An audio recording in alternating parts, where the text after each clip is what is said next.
But the better place to find discounts is when you go off market, where people aren't actively marketing the property. You're looking for somebody who is on the cusp of thinking about buying a property.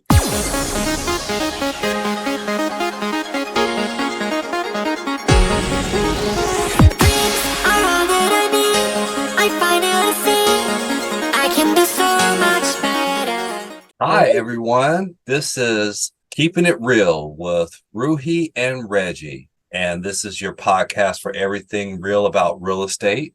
And I am Reggie Byrd, and I've got my co-host, Ruhi Alikhan. How are you doing today, Ruhi?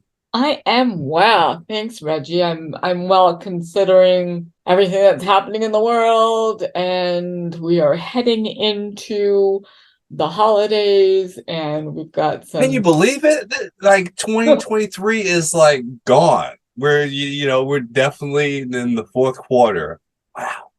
I know. And you know what? This fourth quarter has been a little bit crazy. I can't believe it. I can't believe that we are about to enter 2024. So many things have happened, and interest rates were hovering in the 7% mark now. What do you think about that?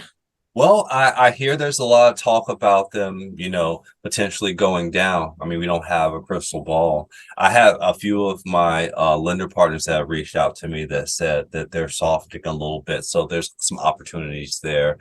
And I think maybe that's what we should, talk about with, today's podcast is the opportunities that we have in real estate with this current market and how that affects, buyers, sellers, and investors, and even those that are in the industry and thinking should they still stay in the industry, or someone that's, interested and still wants to get in the industry, what they want to do, with all the current, tumultuous, market and everything that's going on in the world, right? So, yeah, I think that's a good thing to talk. How do you feel? No, I think it's great. I think I've actually just recently met with some friends who were considering getting into real estate. And so the question was, hey, Ruhi, do you think, I should get into real estate? What's happening with all these lawsuits? Are we going to have the issues with, a buyer's agent versus a listing agent? And then I've got my buyers and sellers calling me and saying, hey, we're thinking about possibly selling in the spring or buying in the spring.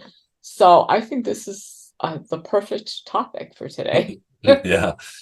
So, well, one thing I do want to talk about right now is not the regular court, but the court of public opinion. And, I think that there's a difference between emotions and opinions and facts. With some of your clients that have been talking with you, what are some of their feedback that they're giving about the things that they're hearing in the news? In the news about real estate, I mean, they're asking, right? Are there going to be buyer's agents? Do the buyer's agents, are we going to be working with you as our buyer's agent?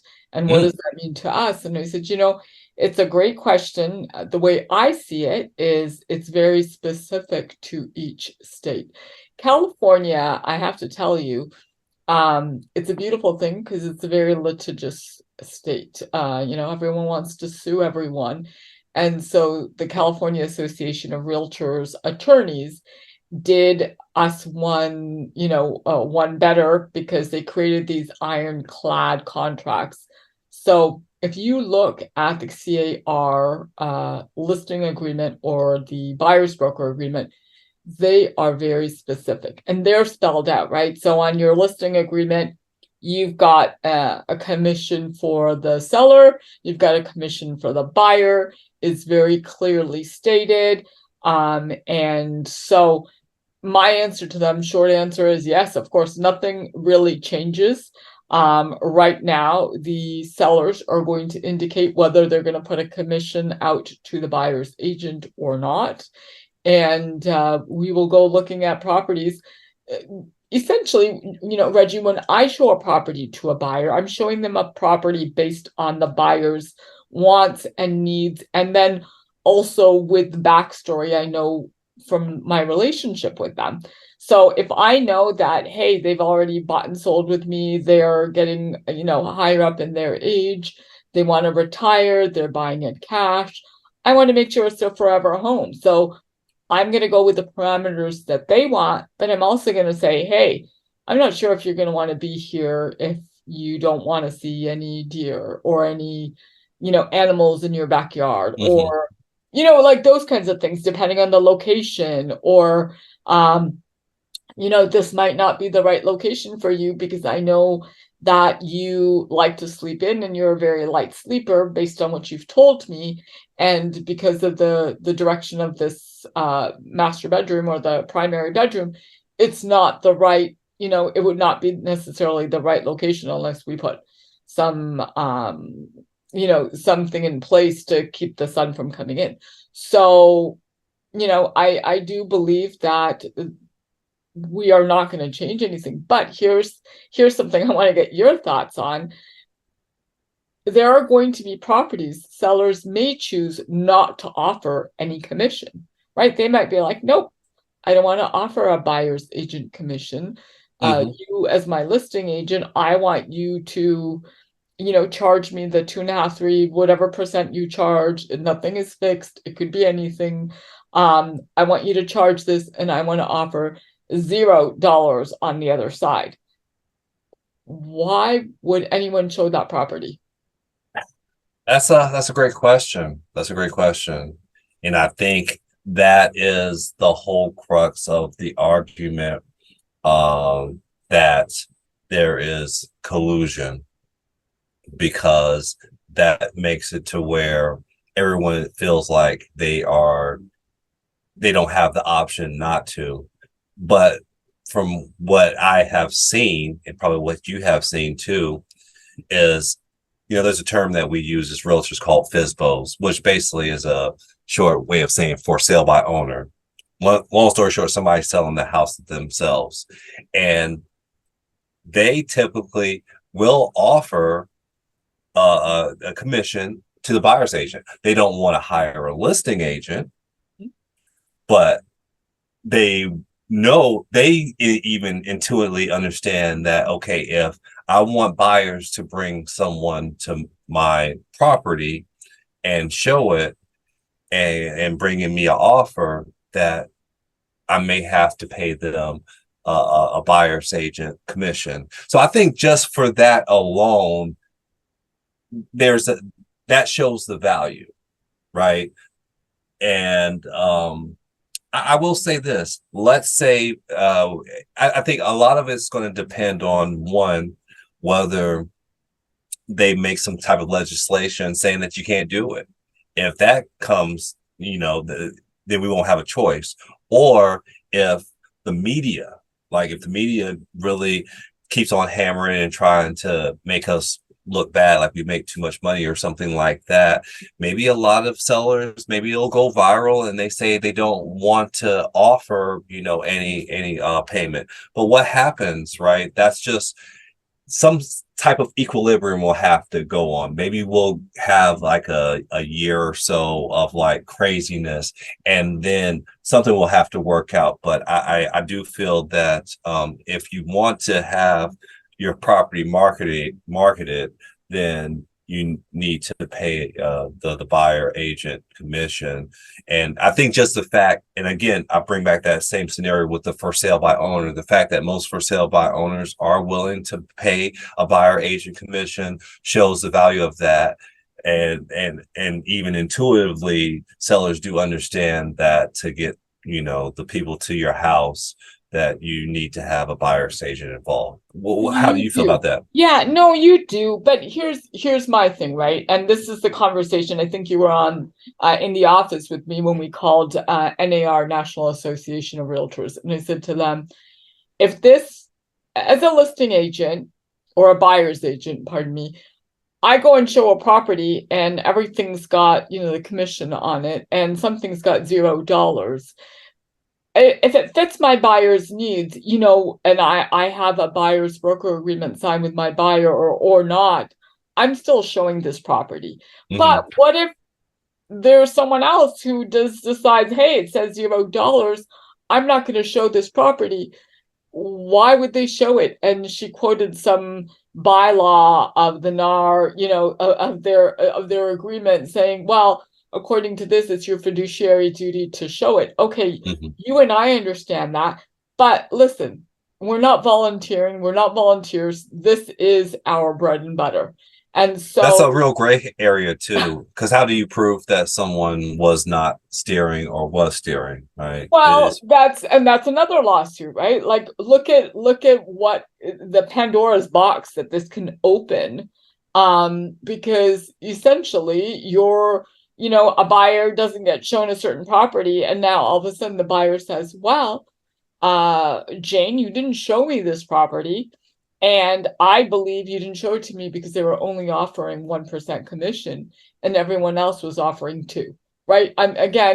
Commission, I'm going to keep on stating it, commission is completely negotiable. There's no set numbers. But say someone decides that. Now, Jane's got to defend the fact that she maybe didn't see that property, or the client didn't bring it to her attention, and that's why she never showed that property to them. So, I think we are getting into some big tangled messes, and I think this disruption may be good just to separate the wheat from the chaff. Because here's the deal, right? And you hit the nail on the head. We don't work for free, even though we can potentially make some good commissions on a higher price property. No one knows how long we've gone between each sale, nor do they realize all the fees and dues that we pay, and then broker fees, and then maybe a referral fee. And after all that gets done, and then you got taxes, we're 1099, right? So we don't do this for free. And with that being said, people that hire an agent, we have to show our value of what we do and what we bring to the table.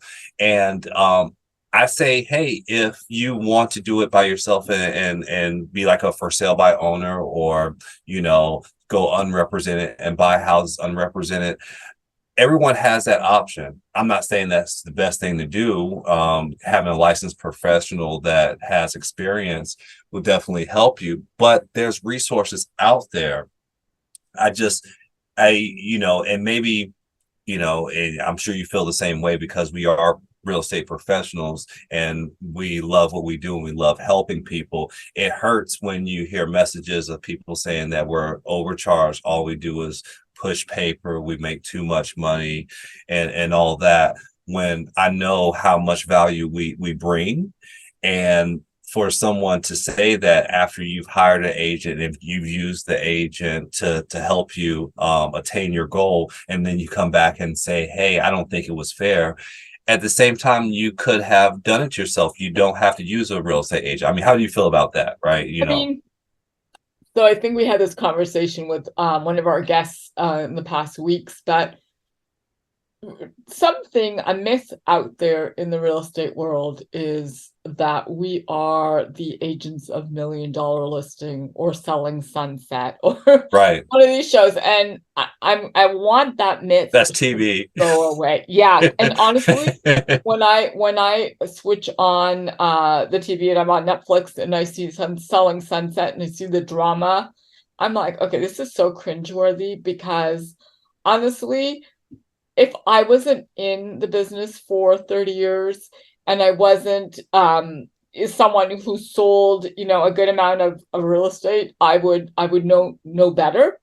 This is not real estate. What these people do is not, in my opinion, real estate. They do things that look like real estate, but they're extremely glamorous in their glamorous clothes and they're like short. It's acting. Everybody knows that reality TV is acting. I mean, it's based on real life, but they dramatize it for ratings. Yeah, and they put these little things like potential commission 250,000, potential commission 50,000, 60,000, 70, and I'm like, yeah. Okay, so they are selling maybe like 10, 12, $20 million homes. Who knows? Let's really, really, really go back and look at what is the state that you're buying in, what is their average sales price. Think of, a commission anywhere between 2 and 3% ideally, and then divide that by 30%, like take 30% off for taxes. And then, go in and say, okay, well, now let's see what the broker split is. Broker So fee. another 10%, Yep. right? And then all the time and money and all that, you're left with maybe like 7 to 10,000, and that's in a market like a California Bay Area, right? $1 million home. But that's not And reality. I don't know if people realize that though. They don't realize it. They don't. But to go back to what you were originally saying, look, if you are someone who is considering getting into the business, you're in a position where you are going to learn to do a buyer's broker agreement, and you are going to, so essentially what a buyer's broker agreement is, it's an agreement that spells out that I am representing you to purchase your property. I'm looking out for your best interest. I'm going to go through all these things with you, which includes the disclosures and the due diligence and all of that things. I'm going to show you everything on the market, and I am going to act as your representative. And I think people don't understand this. I mean, do you have a regular doctor you go to? We do, yeah. Yeah, right. So most Especially people for the have a kids. regular doctor. Yeah, a pediatrician or a regular doctor for yourself. You have a dentist, someone you trust. You have an accountant, even if that's like Jackson Hewitt or but you have someone that you've built a relationship with, right? It's not like every year you go to somebody different. And that's kind of how I've built my career, right? Personally, I have clients who've been with me forever. I mean, and I will represent them. I know their families. In fact, we're about to hit Thanksgiving, and I'm getting ready to, get them their annual Thanksgiving pies. But that's a relationship. If you are devaluing, the role of a realtor, whether it's a listing agent or a buyer's agent, and you think, hey, I'm just going to work with this listing agent, then I'm going to hop to this agent when I'm next to buy my investment property, then I'm going to go to this person. Guess what? You are penny wise and pound foolish, because you're not realizing the value that relationship, because I can tell you that, and I wish I could have done it for myself, but I've made some of my clients multi-millionaires by guiding them and advising them and looking out for them. I know you can say the same thing, Reggie. Yeah, absolutely.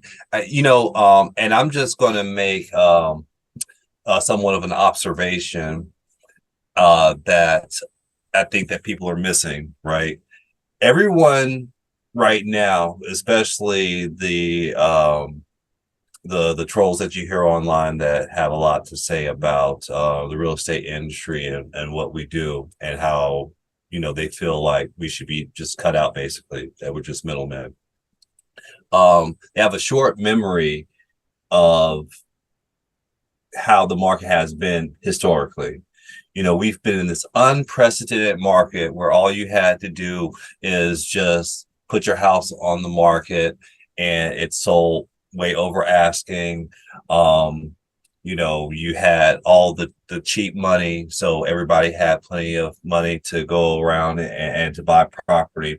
So it did make it look easy. And what people still don't understand is, as a listing agent, a buyer agent, even though it seemed like, okay, well, you didn't do much, it just sold within a week. Yeah, but you have, like, you remember during COVID when we couldn't just show a house anytime. You had to have the form, the P form is what they called it, where everybody had Calendly links to, it would be full the whole day. Everybody's coming. So you've got to navigate that. You got all the agents calling you. And then if you do get 10 or 20 offers, you got to go through all those offers, navigate that, take all the calls from the agents, and then once you get into escrow, you have to keep the deal together. So there is work that goes into that. If you are a buyer's agent in that prior market, yes, there were a lot of, there's a lot of easy money out there, but you had to go against all these 10, 20 offers and get the offer accepted and then still get it to the finish line. So it was still hard work. Maybe it took a little less time, but it was still hard work in a different way. But let's take it back to, 2008, 2009, 2010. If you had a listing, then at that point, that's where you have the value of an agent, right? You have it either way, but I'm sure that somebody would rather have that person that's in their corner with their listing when, it's going to take 6 months to sell potentially, and you're going to get a whole bunch of lowball offers. And then on the buy side, if you're a buyer and you're looking to get a good deal, maybe you want to get like a short sale or foreclosure, you have to, navigate all of that. So there's a lot of value that we bring there. But I just think because the market was so hot, it just made it look so easy. And I think we do too good of a job of making our job look easy too, because the last thing you want to do is stress your clients out with all the stuff that was going on in the background, unless it's something that they need to know. Yeah. You try to make it. Maybe we should be a little bit more open about all the things that we do. I mean, what do you think? Well, no, 100%. I mean, listen, one of the things that I always tell my clients is who you work with matters. And let me tell you, that's whether you've got a financial advisor or your trusted real estate professional, who you work with matters. Because let me tell you, I've got clients who have had homes over the last 30 years that I was introduced to them because their home did not sell. They were on the market with several different agents. And this isn't just one home. I mean, I built my career on this, right? I built my career on selling listings and selling properties that were expired listings or these kinds of things. So I had, and I'd call people and I'd say, hey, your house has been on the market, it didn't sell. And so I would figure out what happened. And most of the time, trust me, over 50% of the time, the person that the sellers were working with was a nimwit. Is that a word? Nimwit? But whatever, right? They were not, they just, they put the sign in the ground, they put it on the MLS, and then they prayed that Pray back to the sales. Right? The PPP agent, right? And I would come in and I'd be like, oh, I would have seen the pictures on the MLS of what their furniture that they used. I would look at, the pictures that their photographer took or they took. And I would look at how the description was written and where was it marketed? What did they do? And I would be like, oh my God, this person did nothing. And I would feel so annoyed that my clients or, my potential clients had been sitting on the market for 60, 90 days, not knowing why their property wasn't selling. But guess what? They kept on doing price reduction after price reduction. And I'm like, okay, maybe one price reduction would have been fine. But this property clearly needed a paint job, clearly needed, some sort of staging or some sort of, they couldn't just expect to sell this property. And I always said to them, who you work with matters. Because here's the thing, in real estate, we do not get paid until your house sells. And up front, I'm spending money on getting in my contractor, spending my hours to get you bids, getting the house all ready. Then I'm going to spend money paying my photographer anywhere between $500 and $1,000 here in the Bay Area, depending on the size of the house, sometimes more, maybe $4,000, depending on the size of your home. And this is all coming out of my credit card. And I'm hoping that this is going to close so I can pay my credit card, pay my debt. But when you have multiple listings and you have multiple things going out, we are not cash flowing. And we're doing all of this stuff up front. But up front? Yeah, it's up front, right? And then most of the time, if I'm covering staging, or a lot of my good friends who cover staging as well, top listing agents, they always say that we are going to give you a credit on the staging at close of escrow, just because you can't cash flow. I mean, if you're looking at spending another $5,000 on staging up front, And that's an average, right? You just can't cash flow. So at the end of the day, if you hire the right representation, whether it's to buy or sell your home, we are spending money up front. Yes, we do make money. I mean, obviously, that's our career, that's what we're doing. But we spend money. We spend money, and that's not including marketing, doing your floor plans, doing those kinds of things. And then if you're having a broker tour or open house, you're catering it, or you're buying goodies for it, and you're providing some refreshments. You've got your flyers. So there is a lot of upfront money that is involved before anything sells or closes, right? Until we get paid.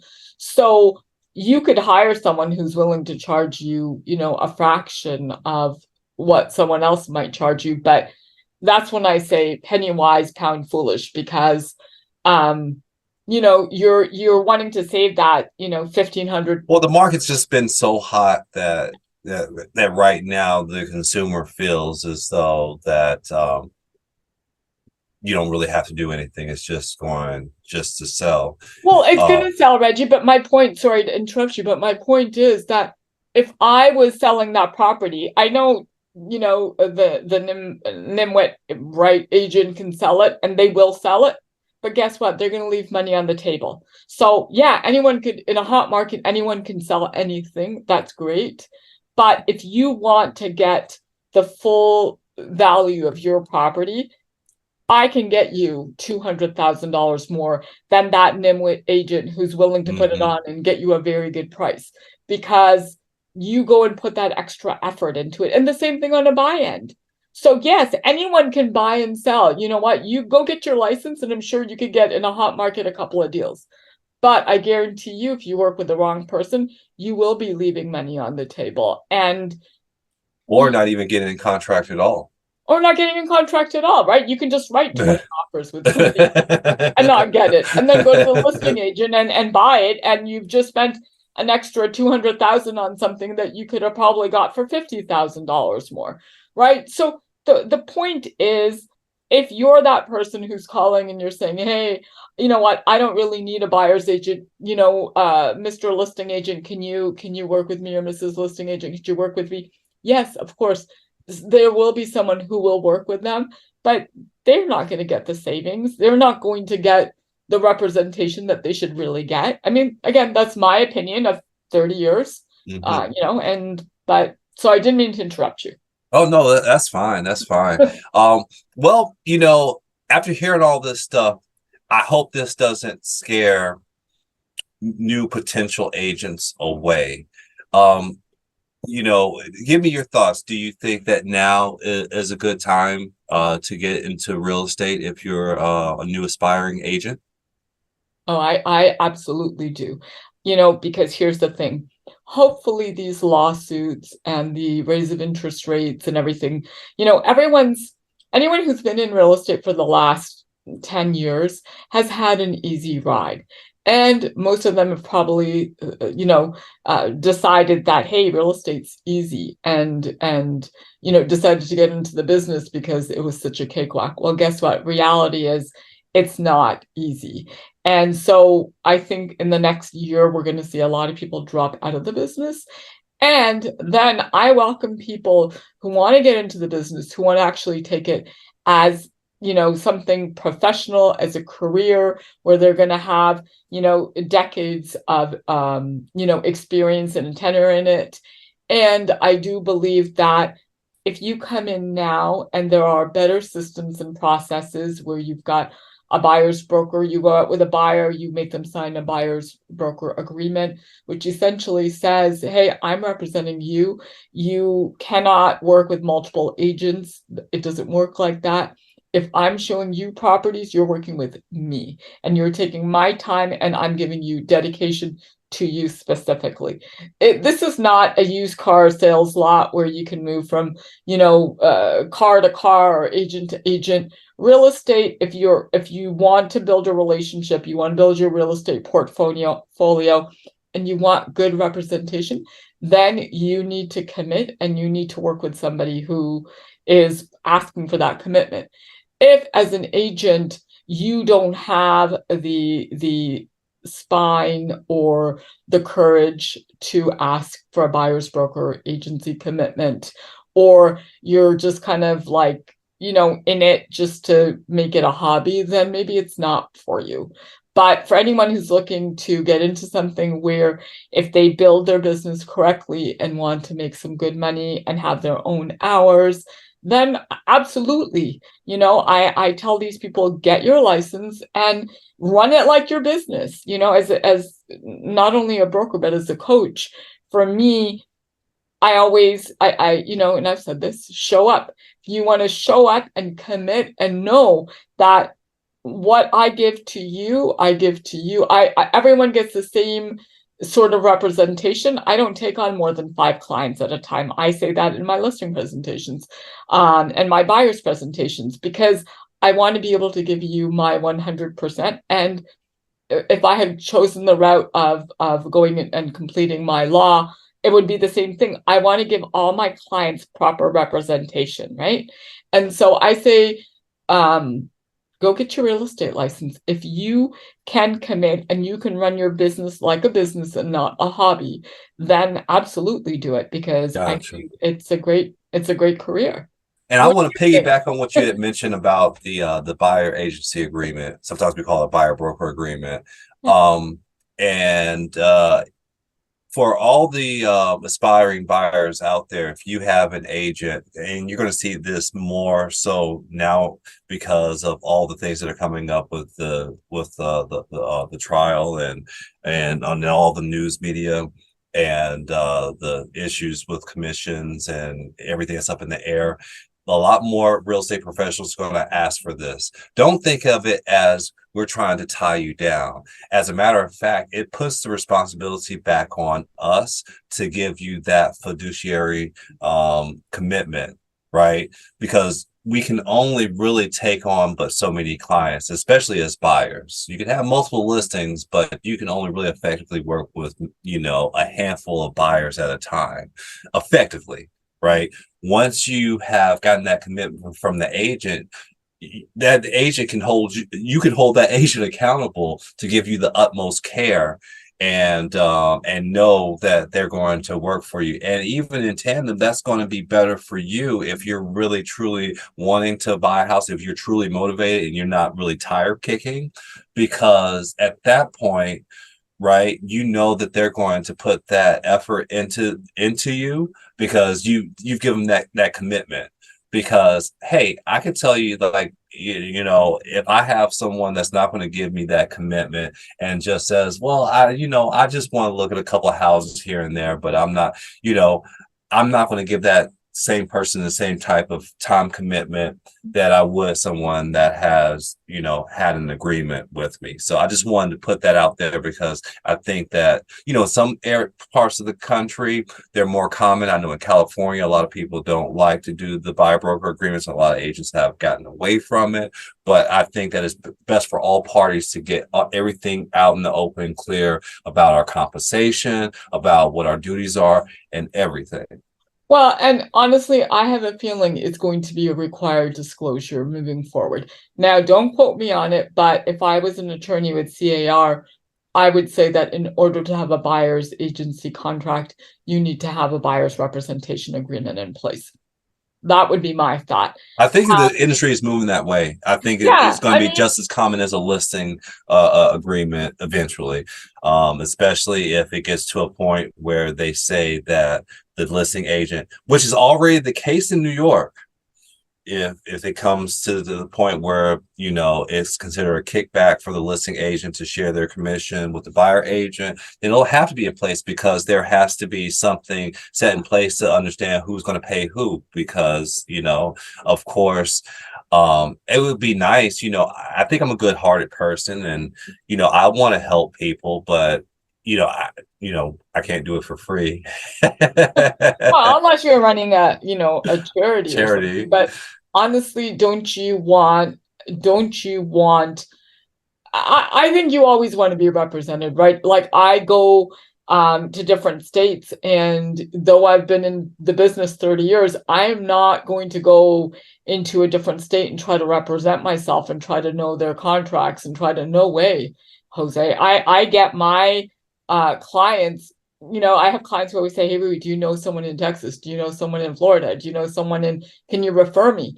And I could refer you to the best agents all across the country. But I make sure that those agents are not only the top agents, but also are very, very good with their contracts, because I'm not reading your contracts. And I love all the people I work with, and I want to make sure they're represented properly. And so I will always refer them. And sometimes I've flown out with my clients to different states because they're like, hey, what can you give us your opinion on this? I will just fly out with them just for the day or, a weekend just to go look at that property. And just a part of my service, I don't get paid for it. Well, I might get a referral fee from the agent if I ask for a referral fee, but most of the time it's connecting somebody. It's about the relationship. It's the relationship. So, I hope this podcast is providing you information. If there are specific questions, whether you're a buyer or a seller or someone who's looking at getting in the business or someone who's currently in the business and you need some advice or you just have some questions, please reach out to us. We always like to hear from you. For sure. Make sure if you're watching this on YouTube to subscribe and like, because that really does help us out. And we are trying to put out some content. We're both of the belief system that there is enough business for everyone. And absolutely. Right. It's all about abundance. And it is 100%. It's all about the abundance. So.